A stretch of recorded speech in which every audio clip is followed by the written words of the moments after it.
Welcome to Greige Against the Machine, the podcast where we celebrate the extraordinary talent and accomplishments of lesser-known and even unknown artists and creatives. I'm Lisa Katara alongside Justin Harvey, and each week we'll explore the minds and stories of the journeymen and women behind your favorite films, shows, ads, music, and more. Those who craft magic without the red carpet spotlight or public eye, because everyone has a unique story to tell, and sometimes the most inspiring voices are the ones you haven't heard yet. Welcome to Greige Page. Do you want to take two? Should we? I'm working on the voiceover. Greige Against the Machine, episode 18. Yeah, after our last couple of voiceover people that have stopped through, I've been working on the voice. I'm just not very good with the copy. Oh my gosh. Well, I will have you know, I'm a little excited today. Because okay, why? When we decided to do this, like when we actually decided that you were going to be a part of this and you were actually going to do it, and I wore you down, one of the first people that I invited was a casting director who was always just super gracious to me. Like when I got out to LA in 2005, commercials were my jam. I was a callback queen, if you know what that is. Like I always got a damn callback and almost booked like half the shit that I went out for. But Danielle Eskinazi was like an actor's casting director, super chill, super welcoming, always had like really good energy. She championed all of the talent that she brought in. She's got this knack of finding really unique faces and voices and energy and just putting pieces together. Like people love her, production loves her, ad agencies love her. I love her. I figured we'd have her on and set the whole tone up, but she went and got busy and I couldn't be happier until today. Well, that's awesome. So we got her though? We got her? She's actually here? We got her. Our award-winning casting director with 2 decades of casting, discovering talent, TV commercials, film theater. I think she's got over 3,000 commercials booked. That's madness, national and regional. So yeah. Well, this is the unscripted journey of working class Hollywood. So we got to figure out how people get work. I guess that's kind of inherently important, right? So let's bring in Danielle and see what she has to say about it all. Hello. Nice. Welcome. Thank you. Standing ovation. Hello, Ms. Eskinazi. So if I had answers, I would write a book. But you know, you do have answers to a lot of the mysteries. I do. We don't know any, for the most part, actors don't know, and certainly the general public doesn't know what happens on your side of the table. Like, where does it even start? Does it start with an ad agency calling you, or you got long-term relationships? So I could walk you through it if you like. I'd love to know. I'm just infinitely curious, and Lisa's been talking about you forever. So, and we've had discussions about like what kind of stuff we want to see on this show in general, and we both have such broad interest that there's a lot, but it's because we're passionate about it and we think it's important, and we want people to understand that there is such a bigger world to Hollywood than whatever 1% A-list actor you think represents Hollywood. Right. Danielle represents Hollywood. Lisa represents Hollywood. Justin represents Hollywood. And we want to understand what those different pieces and cogs in the wheel in the machine are. It's Greige Against the Machine. There you go. So what happens in the beginning, I'm sitting on my couch waiting for a job to come in. Sounds familiar. And I get a call from a producer, and she usually gives me a calendar, gives me dates, tells me what the job is. I help them bid the job mostly. And then once the job goes through, I put out a breakdown, and I'm pretty sure everywhere there's breakdown services, casting networks. Yeah. So I put out what I'm looking for. Before that, I have a conversation with the director, the producers, and the clients of what they want. Sometimes they don't mesh, and sometimes they do. So I have to really kind of find the middle ground. Yeah. And also the people that they don't think of that I think would be good. That's the magic part. Correct look, but they're such good actors that they could change their mind. Yeah. So I do that, and I put it out on Breakdown, and I start picking people and make up a schedule the next day. Now it's been on Zoom. There's not a lot of in-house callbacks or actually auditions. There's mostly callbacks with the director that are live. And that's kind of what they want. And actually it's cheaper for for their budgets. Sure. Since budgets have gotten really small. Yeah, I imagine. Are they even budgets at this level? I mean, yeah, donations. So, so once that's out, I send out a schedule, a Zoom link, and then we start auditioning actors. And how many, like for a national commercial versus a regional commercial, how many talent do you pull in? You know, nowadays, because it's so slow and there's so many things that happened before today, like the pandemic, the SAG strike, all kinds of strikes. And, you know, everybody's just like, what is happening? Now it's slowly coming back. So it's 50% non-union, 50% union. There's a lot of FICOR people that would rather work than not work.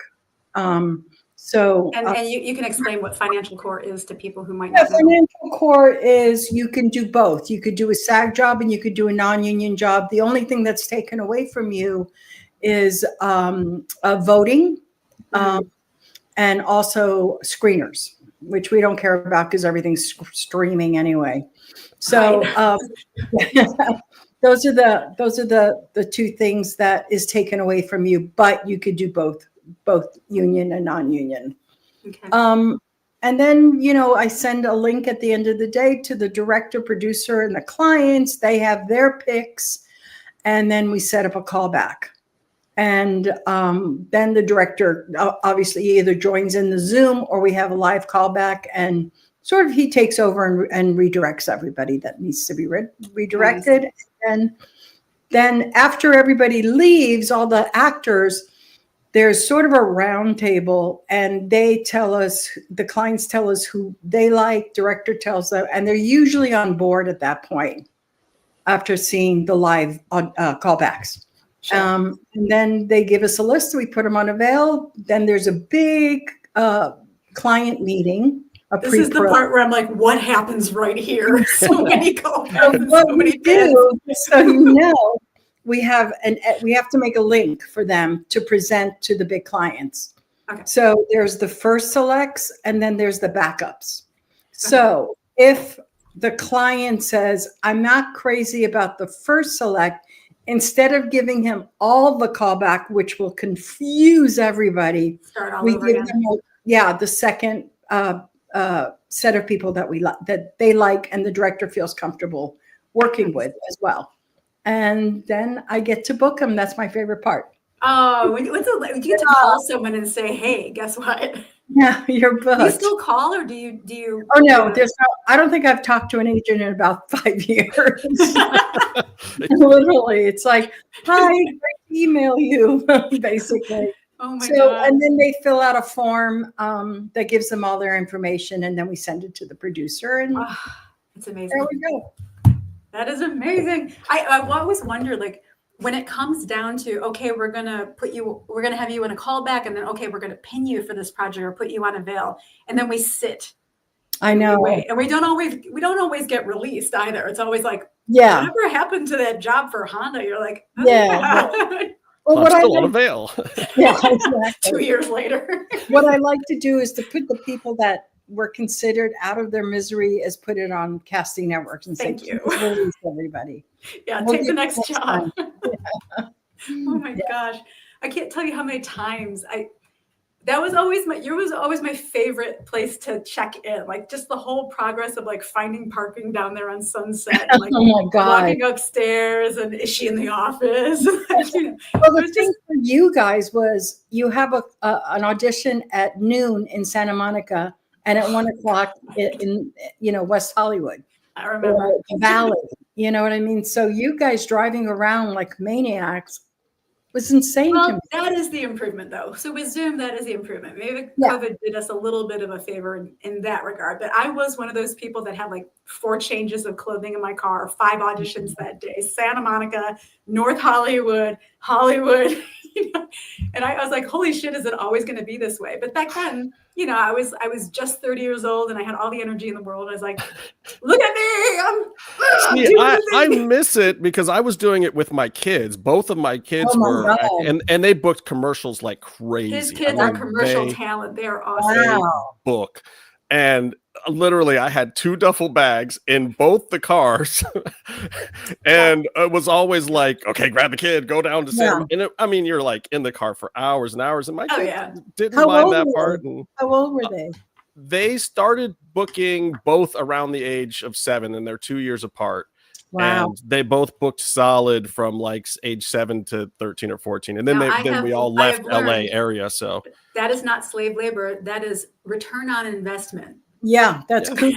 I mean, they still got money in their bank accounts from it, and they really enjoyed it. But I just remember Lisa just saying the duffel bag or the having change of clothes always had it, because we would walk in sometimes and we'd see what the other kids were wearing. It was like, okay, plan B. And I got really good at like changing while I was driving on the 405. Yeah, like we would literally try to read the room, and my son booked probably 25 to 30% of the stuff he went out for. It's really good looking children. Yeah. That's amazing. But as a director and producer myself, and I mostly do unscripted and reality stuff, but we still cast, we're still looking for certain things. I always found I was never looking for it factor. I was always looking for right for it factor, because every project is different. Like, okay, Will Smith showed up, but I need a carpenter. So he's not right for it, and I'm just curious, like as a casting director, like how you combine the it factor with the right for it factor. Well, I started in film, and I did that for about 10 or 12 years. I worked with the most, and I'm going to get to your question, but I worked for the most incredible casting directors and mentors in my life, and they showed me everything. To find the it factor, when they walk in, they command the room. I mean, and not in a cocky way, but it's like, I'm ready, I'm prepared, I know my dialogue. I know not to overshadow my other actor that I'm working with. And they're just there and present. Their presence is sometimes overwhelming, and you get like, my heart starts pounding. Oh yeah, the energy. Oh my God, this could be it. And sometimes I can, from the first audition, I could tell you who's going to get a call back and who's going to book it. Wow. I've been right 7 out of 10 times. Wow. Because they just have it. I can't explain it, but they just have it. They're just natural and, down to earth, and, not intimidating or trying to be cocky or trying to overpower. They're just there. It's a casual thing. That's the thing we call the it factor. Someone can actually change the energy in a room just by walking in it. Exactly. It's awesome. Yeah, it's really, really cool to watch.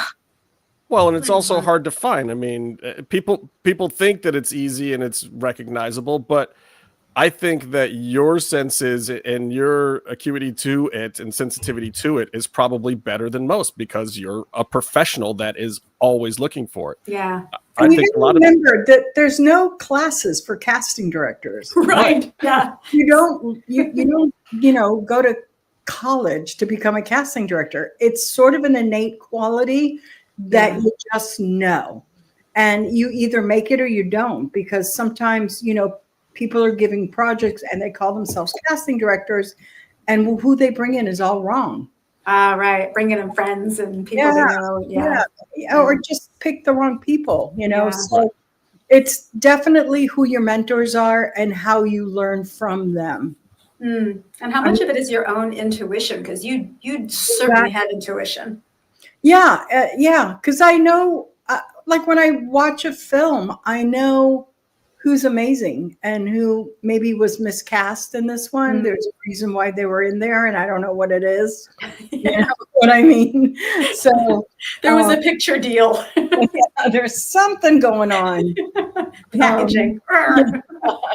So, and that's why I left film, because there was a lot of that going on. Directors were putting in like their cousin and their, someone that they owed something to. Do we call those political hires? Is that and I just felt like that was unfair to all the other actors, you know what I mean? But Yeah. And then I So what started. do you do? But hypothetically, what do you do in a situation like that? Like you're going to do a movie and, Ice Cube has cast his son, who actually is a decent actor. But let's just say he's cast his son. You already know that he's the producer on this thing. He's bringing his kid along. He's putting him in the thing. So then do you start bringing in people that you think are going to mesh well with that guy that maybe shouldn't be in there? Or yeah, you want to bring in a really talented group around them, a really hard ass. So maybe if he's not that talented, or if they're not that talented, they're not swallowed and they could actually lift them up. Yeah, that part. But see, that was always my favorite thing to do. When sometimes we get thrown together in callbacks or whatnot, we do chemistry reads and all that. And every now and then there would be a political hire or someone who hasn't had a lot of experience. So either because they already were that way or they were overcompensating, they would kind of puff up and like dominate a scene. And I always enjoyed the task of culling that energy, either like bringing it down and bringing us together or amping them up to help highlight whatever they were doing. Because I figured it had to be a team sport, right? Right. And without, being overshadowed by the people that are lifting up, when they're trying to lift them up, you don't want to lose them either. Yeah. So, but I also, I do a lot of comedy stuff, as you could tell. No, I'm kidding. I'm not looking at you. I'm a laugh riot. But I do a lot of comedy stuff. And the hard part is with comedy, either you have it or you don't. You know what I mean? It's all about finding and finding exactly what is funny if you're also acting with another person in the room. You know what I mean? So that to me was really interesting to find.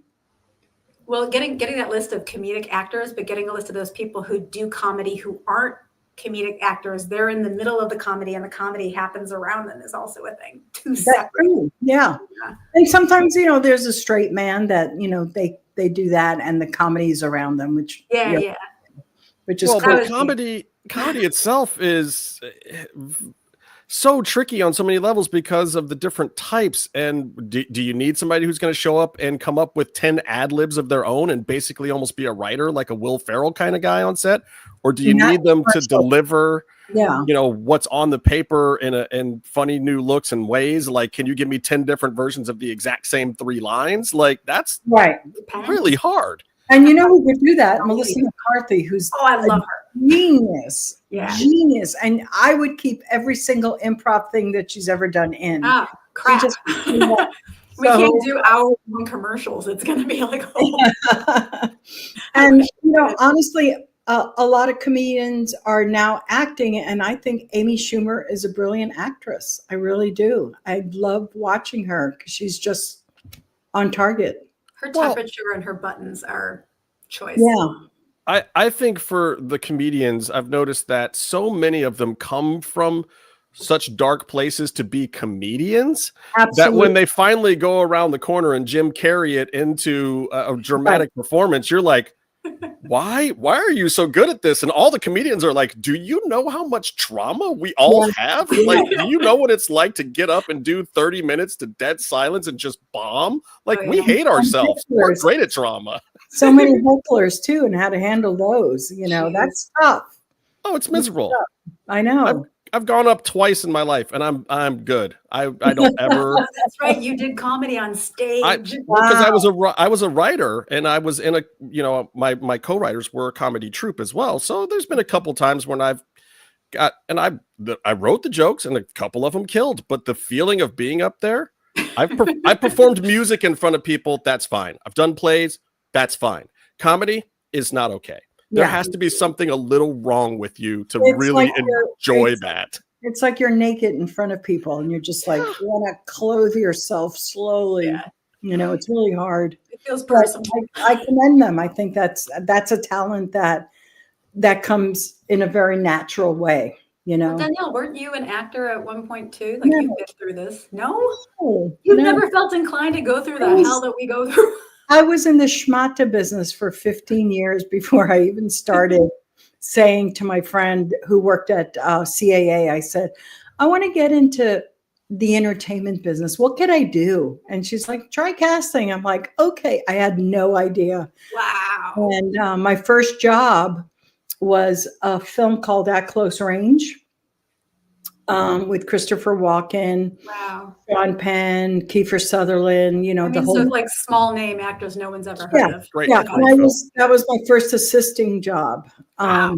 Cool. And it was with Risa Brayman and Billy Hopkins. Oh, Risa. And they were, Risa Brayman to this day is my mentor. She really She's amazing. helped me through. Well, did she come up with that cast, or was that already kind of in place and you guys were casting around it? They came up with that cast, because in film, you have to give the director or producer a wish list. Yeah. And they'll say, yeah, we want this. Go after them, see if we can get them. I think Justin just fanboyed out. Yeah, exactly. And just look for the best, make you look really good. If you get 50% of that cast, you're like, yeah, this is great. That's good. Well, that was my first job. I was just assisting. And, Spoiled. And I knew that I found my niche when I walked in. They gave me an office. Ooh. And it was off of Sunset, overlooking everything. Oh my God. My first job, I walked in, I was like, I don't know what I'm doing. That is awesome. And as I sat down in my chair, there was a guy sitting on the floor on the phone. And he said to me, oh, is this your office? I'll get off. And I said, no, stay there. And I realized it was Sean Penn. Oh my God. You almost kicked Sean Penn out of your office? And I said, stay, please. He was trying to kick himself out, to be fair. Right. And he was talking to Madonna, who he was married at the time. Another and she no did name. all the music for At Close Range. So that was my first experience. And I knew that this is where I want to be. I was so excited. So I gotta ask the real question. What was the biggest mistake you made on that show? Good one. I didn't correlate the dialogue well. I didn't look at the numbers and the pages to read the actors because Risa Brayman and Billy Hopkins, I think, were working on an Oliver Stone film in New York. So I was basically it. And I was so nervous every second, but so excited to work there that I fucked up so many times. I get it.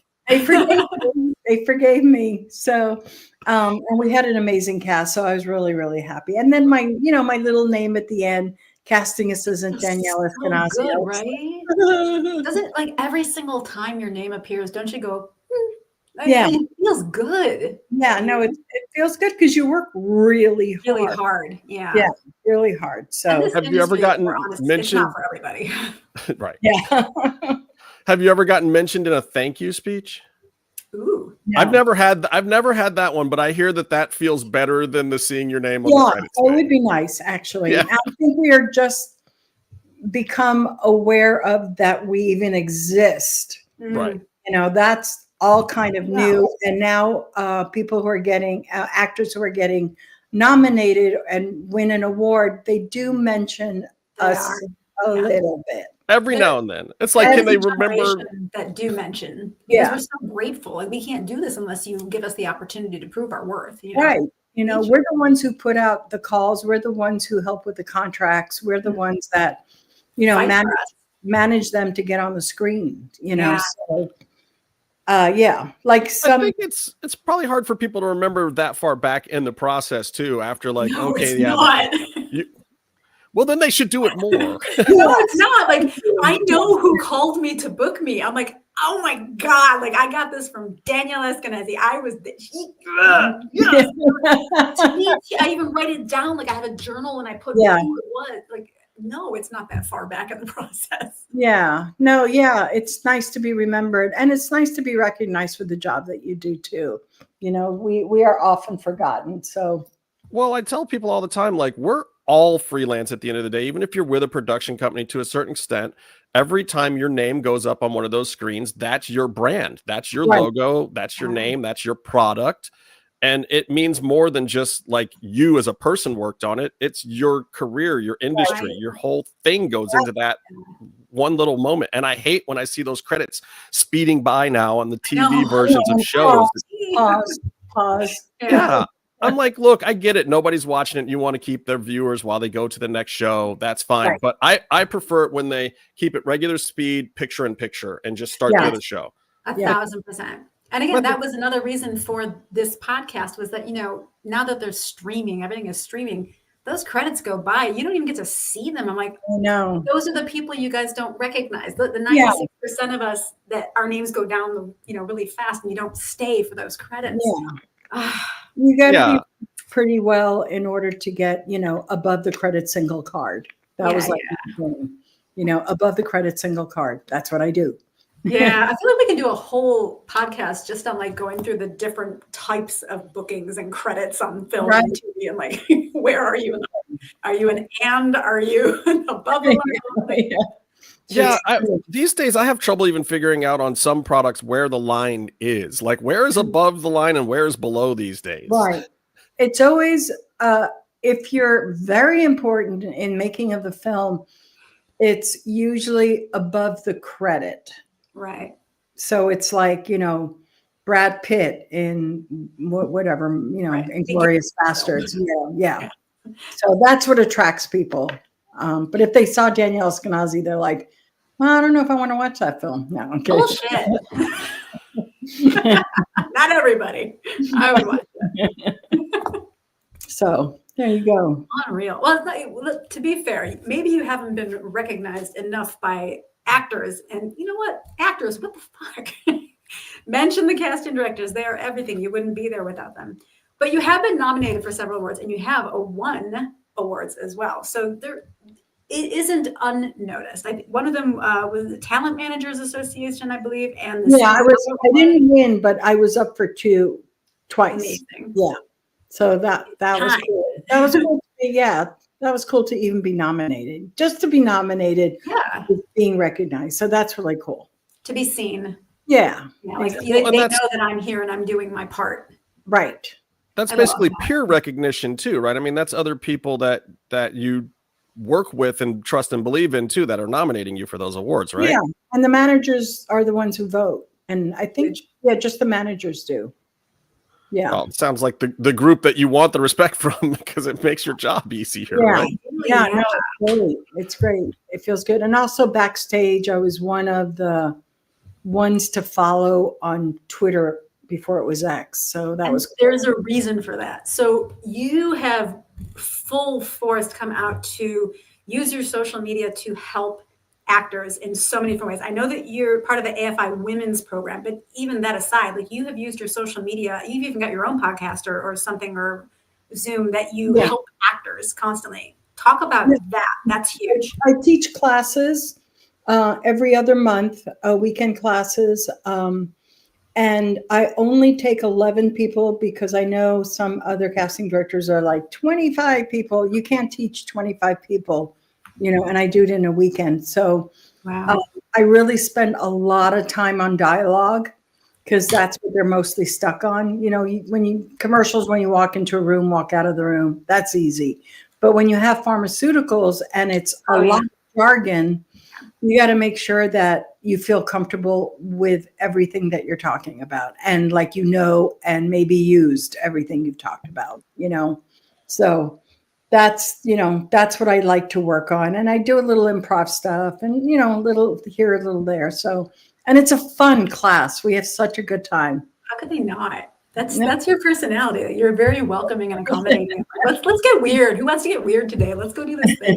That's the best part. Tough love, but it's always to make them better and to see what their mistakes are when they come into a room. So all of these actors, myself included, we talk about branding and marketing. We all have our own brands. It's very different, I find, from commercial to television, because in television, your brand is usually your brand. That's what you're selling. It's what people identify in the film. They go, okay, we just saw Sean Penn. We know Sean Penn is excellence in acting. He's brilliant in the scene. He does his work. When it comes to commercials, it's actually a little different because you're associating your brand with the product, service, or whatever it is that you're representing. And those two can sometimes become kind of synonymous. Do you talk about how to best do that to book auditions? Yeah, 99.9% of actors have Instagram. So I tell them to be very careful on what they put on their Instagram if they want to be professional actors. So, don't be drunk and naked and put that on. And, because in the ad agency, they actually have departments if we're doing a campaign and we want you to do, 6 or 7 commercials out of that campaign, they will look into your Instagram and how you're branding yourself. Smart. And if they don't like what they see, they're going to say, we have to call your agent and say, listen, they're not representing themselves with this brand that we are trying to sell. So we're going to have to go to the next person. And then we check out the next person and see how they do, And we're talking years and years of posts too. So, I mean, absolutely. They always be on. No, it's very real. And in this day and age, it's not even just main talent anymore. When I was at the NFL, I actually had to scrub a little bit of the comedy stuff off my Twitter that was a little too edgy for NFL, because as part of the fantasy football department, I was a character. Like, I was interacting with people through my social media. It was part of the job and the hire. Right. Everyone in our department, on camera or off, was literally a character for what we were presenting and the style we were presenting. So I had a person from that department of the NFL come to me and say, hey man, I hate to do this, but there's these couple kind of off-color jokes that you posted, 5 years ago. It was like the James Gunn. It was like the James Gunn thing. Like, they weren't even very good jokes, and they were a little off color. And there was like, yeah, bro, pull it down. I'm like, you know what? That joke's not even good. I'll be happy to pull that down and erase that from this. Yeah, no, I totally get it. And there was this one instant where we were doing this big campaign of a pharmaceutical. I can't remember which one it was. It was years ago. And we hired this older gentleman. He was probably in his 70s, mid 70s. And we were going to do a campaign with him. So they looked him up. They found in the 50s or 60s, he did some very light porn. And we had to call, and I had to call his agent, and his agent didn't know. And I'm like, this is what's going on. Wow. Like, we did a deep dive on your guy. And she was like, John? She was like, totally like, what? This is a really important podcast. And you can argue too, because of the era, it was kind of more wildly accepted. It wasn't bad. It was very light. But it doesn't represent the brand, product, or service. And we're really trying not to get sued. Exactly. So be careful what you put on there, because they will dig. Well, give us a list. I think politics, obviously, maybe religion, those types of things. But give us your list of things that you're like, ooh, the second you see it, you're going, nudity and porn, we get it. Yeah, that, and I guess, drunkenness, not. Fun stuff is great. You could talk about politics. That's up to you, Yeah. Good. Don't talk about racism. Don't talk about, just things that are not going to develop well with the clients, basically. And you know what they are. I mean, it's you have to know, it just, some works, some don't. So just don't do it. Yeah. Isms are a good one to stay away from. If it's an ism, you should probably not brag on it. Right. On social media where people can find your brand. Exactly. Yeah. That makes sense. My thing is, I love to mentor kids, so I try not to ever post anything that would be offensive or misleading to kids. Yeah, for sure. Yeah.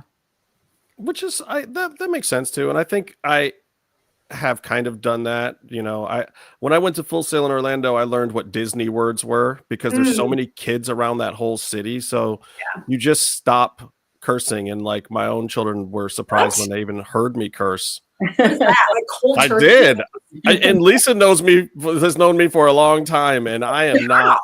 I am a truck driver. I don't say appropriate things. And at a certain point in time, I learned the Disney word thing, and it's been better for my career, and my social media is pretty solid. And I've found, and I've told this to other people in kind of media training too, of keeping different platforms for different things. If you have different interests and whatnot, like, look, there's a lot of platforms out there. Use Blue Sky for talking your politics or whatever. Use Twitter for promoting your rock band or whatever live event thing you've got going on. And then, you know, I use Facebook's myself as primarily real friends and family. Like if I know you, I shake your hand, I've sat down to dinner with you, you're on my Facebook. Right. On my IG, however, it's more me as a public persona. It's the brand. It's the images of the brand too, because it's an image platform. But I'll tell you, like, even on my end, we found a lot of talent on Instagram. Just scrolling through. Wow. Pandemic. Yeah. During the pandemic, talent everywhere. TikTok, you know, no one was supposed to be in a room together. So what they did is the funny TikToks, they would make them vignettes. Oh, they'd stitch them together. And do it like a Coca-Cola commercial. You know what I mean? So that's what they do. And where do you get more like real people casting than taking people's real videos and stitching them together as a lifestyle? Exactly. Yeah. And remember when there was Vine? Yeah. Oh, yeah. Briefly, yes. Yeah, briefly. Before my time. I remember. I'm a dinosaur. Vine gave us some superstars like the Paul brothers. Oh, yeah. They started on Vine. Yep, exactly. And they made, listen, you can make money on TikTok. You know, lots of money. So we can keep it. A fan base, you know, but it's constant work. You have to put out at least 3 videos a day. Oh my gosh. So I don't know what's expected or whatnot. I tell people, like, do what you're comfortable with. There's really, when it comes to getting into the industry, when it comes to managing your brand, there's no rules. You just have to keep consistent so people can expect, you know, this person posts about this many times a week. I think for me, because I have so many interests, mine's kind of like, it's an amalgamation of lots of things: inspiration, work, crap, there's stunts, there's acting, there's spokesperson stuff. Mine can get a little convoluted depending on the day, but the brand is my page, I think. I love to paginate it so that there's like, that's smart. That's the way I try. Yeah. Am I the best at it? Maybe, because I hate it. I hate talking about me. I know, but you have to, you know. You have to. Yeah, it's weird. It's different. You got to sell yourself in the most not cocky way. You know just what authentic. I mean? Yeah. People could, you know, get you, you know, and they want to like be your friend. That's like the whole trick. Justin wanted to be my friend. There you go. Yeah, but see, we met in a room. Like I'm better in the room. Like give me a pitch meeting. Don't have me do it on Zoom. Like, you know, I'm just better. But that's the era I grew up in. Right. Yeah. Right. You know, and when I was a comedy writer, it was, you know, 2002 or whatever. And it was still like you got in a room, your agent used a Rolodex still, called somebody, put you in a room, and then you made magic in the room. And now it's like whatever your idea is on paper or on the internet, or it's just a different process. And it's not that I don't think it's passed me by so much as I can do the new way, and I still prefer the other way. And maybe that makes me the get off my lawn guy, but I had a moment on a commercial for Samsung had a refrigerator with smart technology in it. So you can not only put your date book in the refrigerator, like how much time do you spend in front of the fucking refrigerator? I don't know. But some people do. Your date book there, you can see inside to know what you're low on without ever opening the door. And I'm sitting there going, we've reached a weird point where humans don't have to do too much. We can just kind of dial it through the technology and just phone everything in. The other day, I wanted to see what the weather was. Instead of sticking my head out the window. Oh, God. Phone.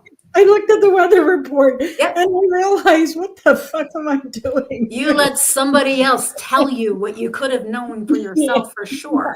I know.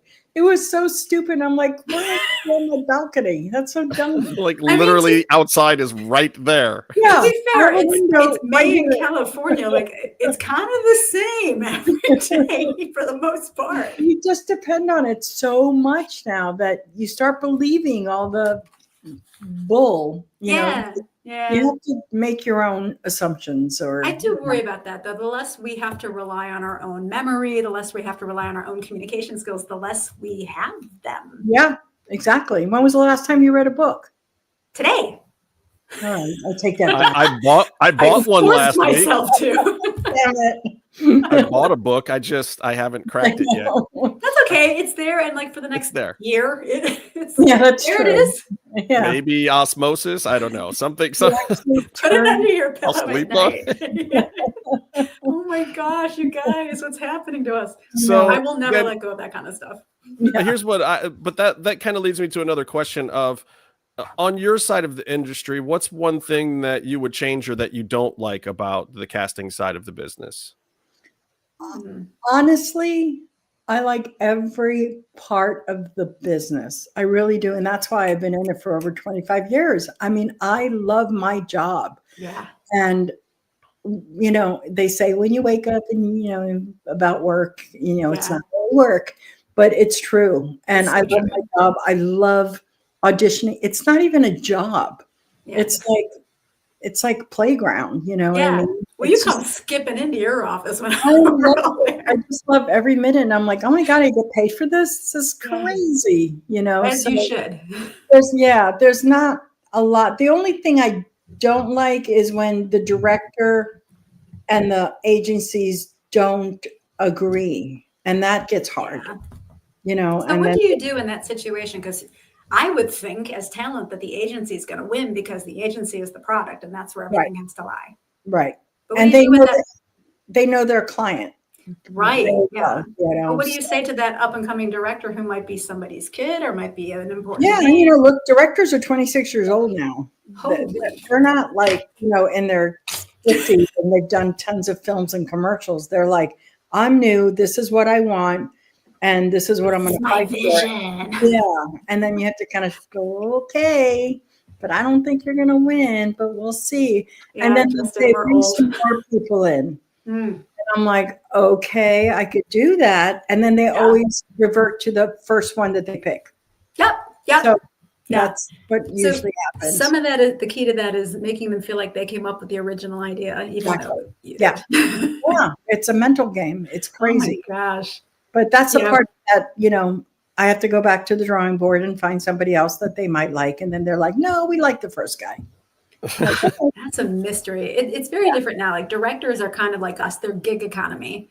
So at the beginning of the year, directors generally know how many different TV shows or films they're going to do, kind of sort of the commercials that they're going to work. We don't, but they do. Yeah, we're always in the dark. That's why you always have to be amongst your colleagues, you know what I mean? Because they hear things that you may not know, and they might say, you should try out for this, you know? So being on social media and being amongst your colleagues are really, really important. Yeah, it gives you that foundation to operate from it. There's a circle of trust, you know each other and you know how to read each other. Exactly. Yeah. Again, that is one of those other things though, that I find it a little bit difficult. And, you know, I have a group of other producers in my field and whatnot that I try to actively communicate with, and we all talk, but even just getting that established for all of us was tricky, I think. And the pandemic helped a little bit with just realizing that, like, hey, dude, we're not all going to be out at the bar. We're not going to all see each other at a conference twice a year anymore like we used to. We're not all going to Real Screen anymore or whatever it is. Yeah. Or, you know, back in the day, like upfronts even are different because what is even a television season now? It's not September to April anymore. Like when is a season of TV? How do you do an upfront for the next season when you don't know when the season is? Said what's the trend? I'm like, I don't know. And when do car commercials come out? I don't know. When there's cars. So, almost like the only part of the cycle you can plan for is the Super Bowl. You know when the Super Bowl's happening, and even that's moved by a week now. So yeah. It's crazy. Everything's changed. When I got into it, you know, there were so many, it was an ensemble cast type of situation for commercials. We go in and maybe 5 of us would wind up working together. It was so much fun. Or maybe just 2 of you, but there was a lot of dialogue that, you know, you were the principal in the spot. Now it's like Brad Garrett's playing this thing in this commercial. It's his campaign. And we're just kind of there to be like props, basically. You know? That's what I did. I did a Martin Scorsese Coke commercial. And I was casting for 4 days of people around him. Wow. And you hardly saw them. Well, I've heard that the commercial industry has gone more like Japan used to be in the 90s and early 2000s, where it's very celebrity driven, as opposed to here in the 90s and 2000s, they were looking for characters in commercials and new faces to be the lead. Sure. Now it's like the entire cast of Oz is selling insurance somewhere. Well, and the whole cast of SNL. Yeah. Right. Every single SNL has their own commercial right now. Right. You know, and we now cast the people around them as opposed to the primary person. But look, that's a job. Yes, no, and we're grateful. It's just, totally. You know, when you're kind of a breathing prop, it's, you know, it's not really acting anymore. To go through all of that and a callback and maybe even a second callback to have risked traffic on the 405 on a Friday at 4 p.m., you know, and then you're sitting there going, well, we did that. You know? Yeah, and you get paid for it, and you get paid better than anybody, you know, any other industry. Yeah, no, listen, I'm like you. I love my job. My job and I are so perfectly suited for one another. Perfect. It's going through some things right now. Yeah, okay. It's been tough. It's been tough for us. Yeah, and that's what I always get on X, and I always say, look, we've been through it. Yeah. We can go through it again, and we can go through it again because we love what we do. Isn't it like every 10 years, I feel like there's a circle where, new thing, gotta adjust. And then like a year and a half later, it gets to some semblance of a new normal. And then we get right back to work again. Right. Again and again. This one's hard. The fires didn't help in LA. Oh my gosh. Either. I mean, we were like, hello. I was worried for you guys. Yeah, it was really scary. Really scary. They were just you displaced everywhere. Pardon me? You weren't displaced though. They were close to you, but nothing, you know, there's fire. I live in Santa Clarita, so there's fires here all the time. Mm-hmm. A little fire here and everywhere else was like burning down. Yeah. Blazing in front of so lucky. Nothing.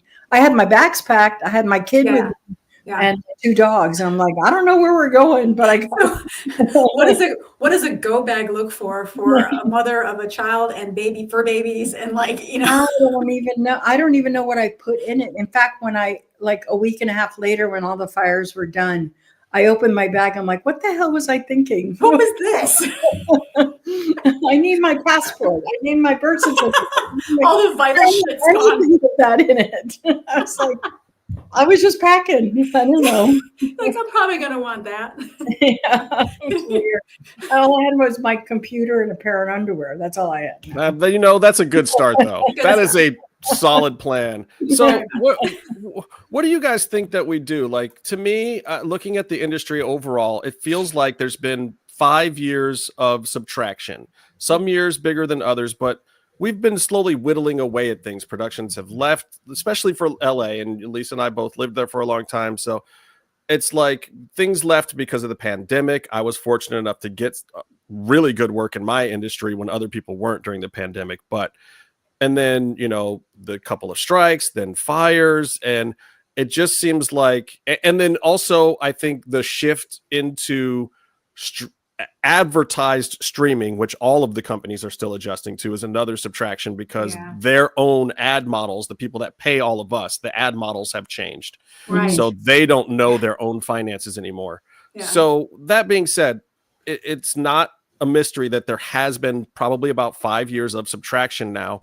What do us Greige people, us working class Hollywood people, all do to start adding back into the process to bolster the industry on our level? I wish I had the answer, but everybody had to survive. So they had to get regular jobs or they had to move out of town. I'm in Cleveland.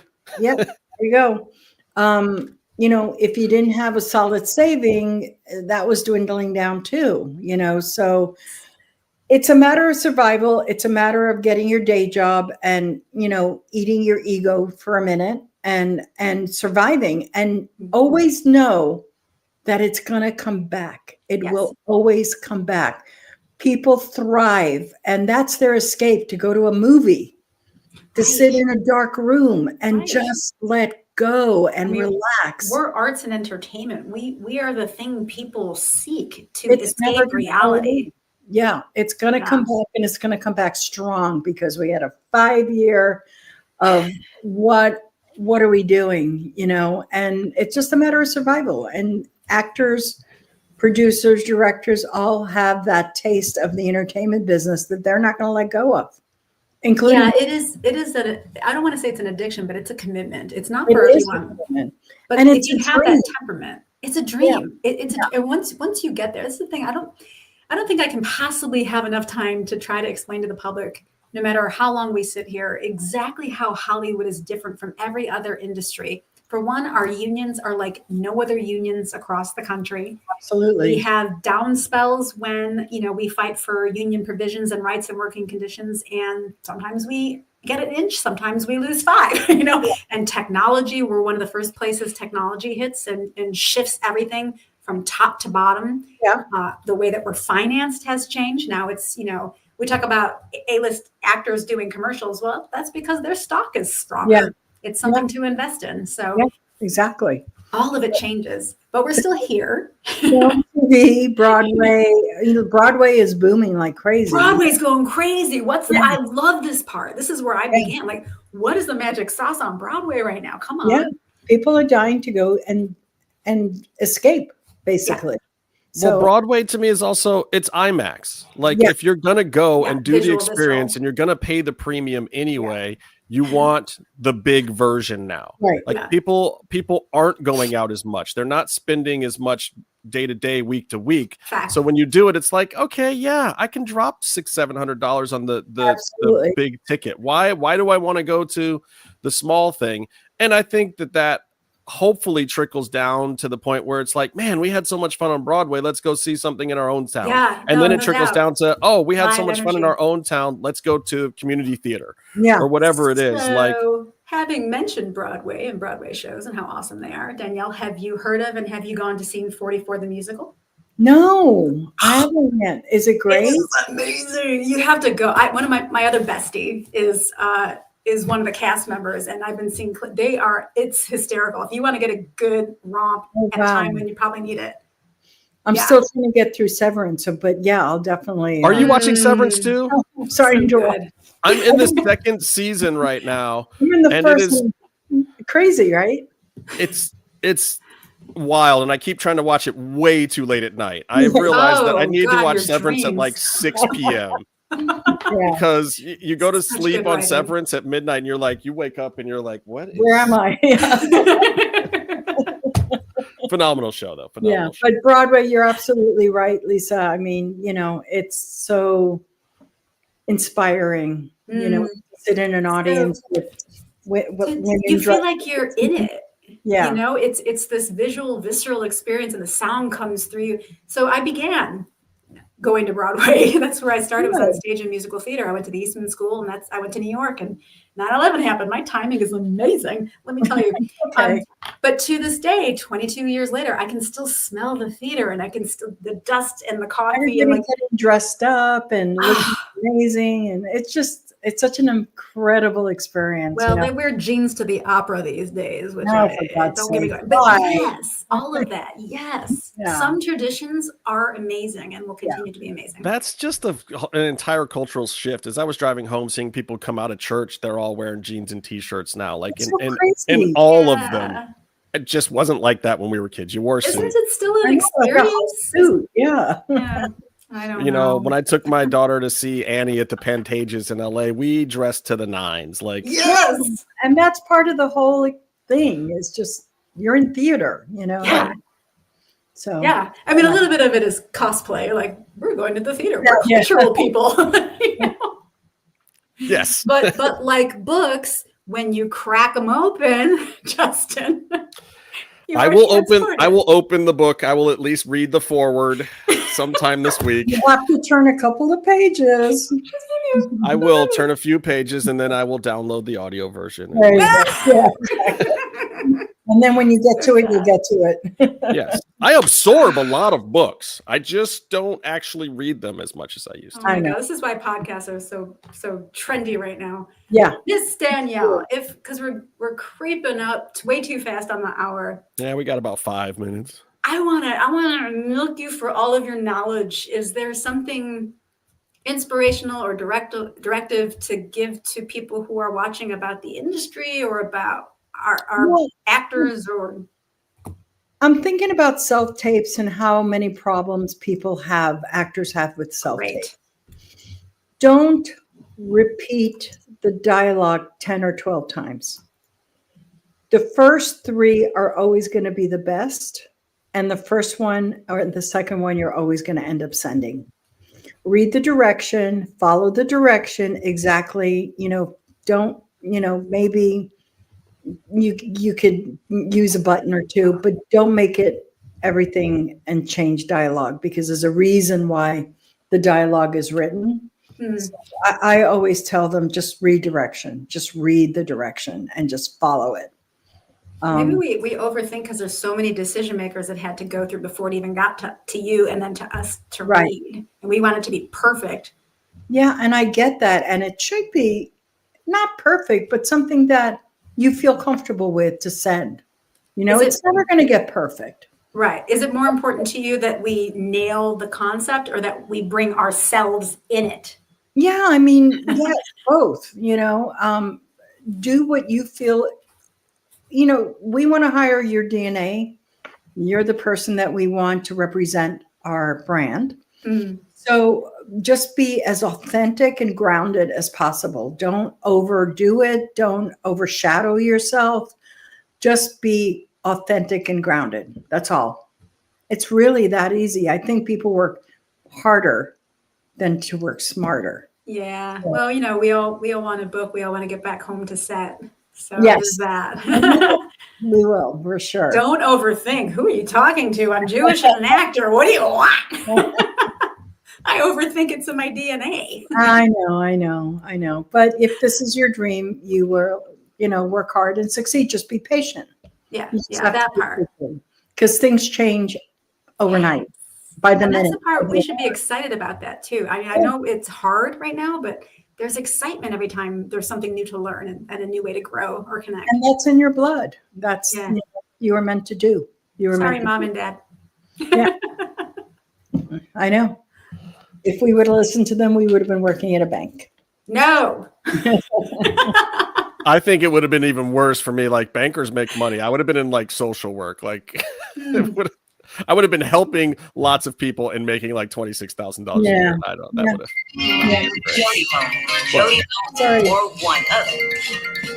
Sorry about that. No worries. Put them on. Put them on the air.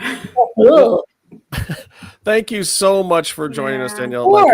It was super insightful, and again, we're really trying to look at all the different aspects of what goes on out there for all of us, and it really is uplifting to me to hear the joy, the natural joy that you have, because it reminded me of the things that I love and why the career is so good for my own soul, and I'm hoping to get back to more of it. Like the little pieces parts that I'm doing right now, I'm proud to say they're not good enough.